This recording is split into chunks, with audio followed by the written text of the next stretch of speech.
Reggie's Fine Books brings you the first chapter of the story The Whispering Eye from the audiobook Illustrated Pulp Stories to Chill You and Thrill You. The other great stories in this audiobook are Candidate for a Coffin, $100 per stiff, Death is Deaf, 3 Guesses, The Cop Was a Coward, The Strange Case of William Long, A Dinner Date with Murder, Artistic Murders Misfire.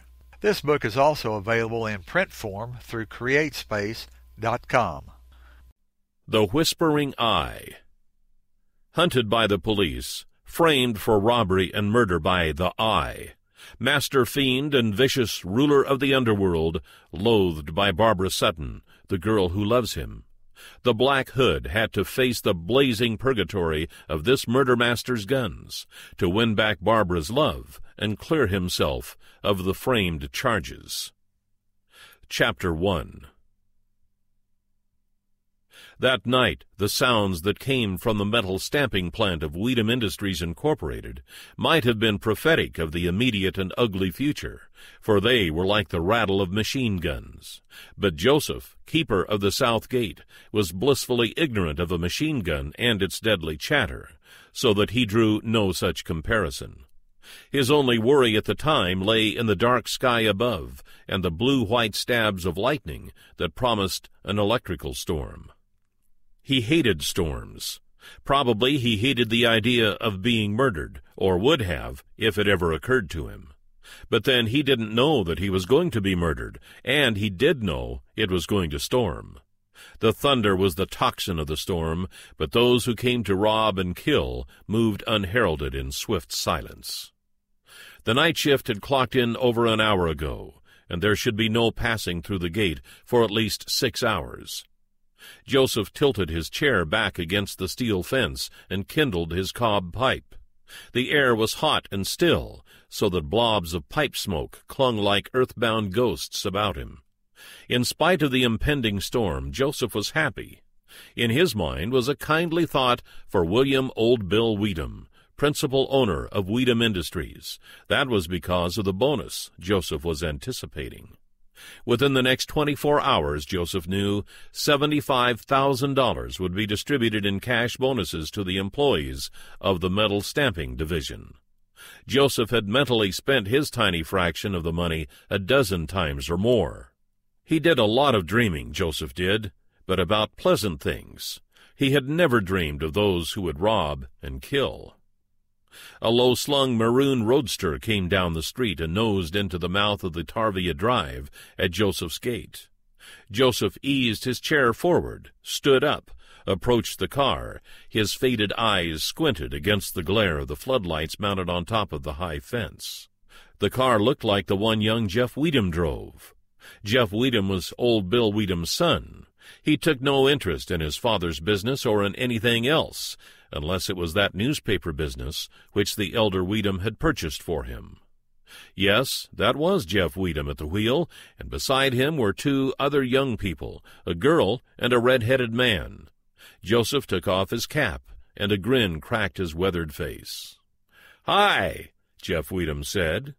He was a narrow-headed man with frail-looking sloped shoulders and a thin triangle of face. He had an engaging, careless grin and light brown eyes that laughed. He had a marked tendency to stutter. "Well," Joseph said, highly pleased, "if it ain't Mr. Jeff Weedham." Joseph sent a shy glance toward the other occupants of the car. The girl instantly reminded him of honey and violets. Hers was one of those clear golden complexions, and there was a certain unspoiled sweetness about her mouth.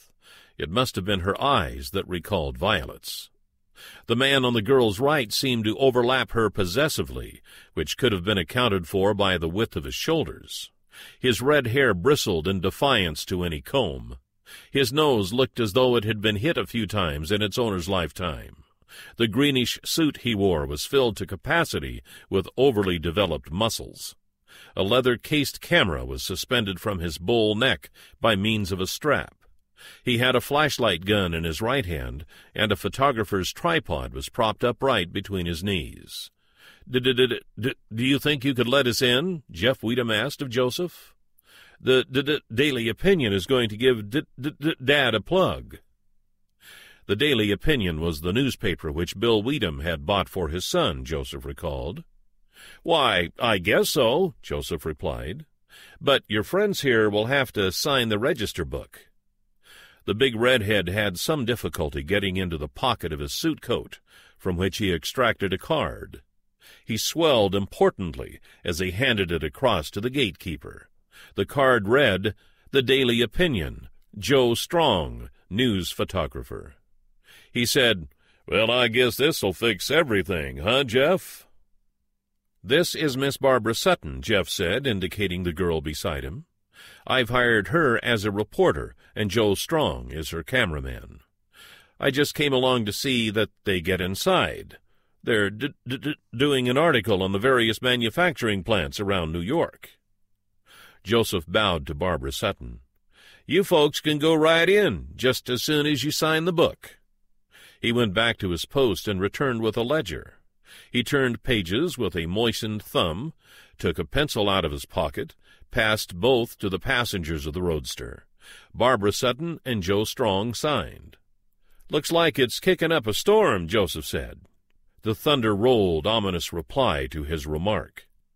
Then Joseph went to the gate, opened it, and the roadster rolled up the drive toward the stamping mill. Joseph went back to his chair and rekindled his pipe. He smiled at the memory of Barbara Sutton. He didn't know when he had seen a prettier girl. There must be an awful lot of young fellows who thought the same thing.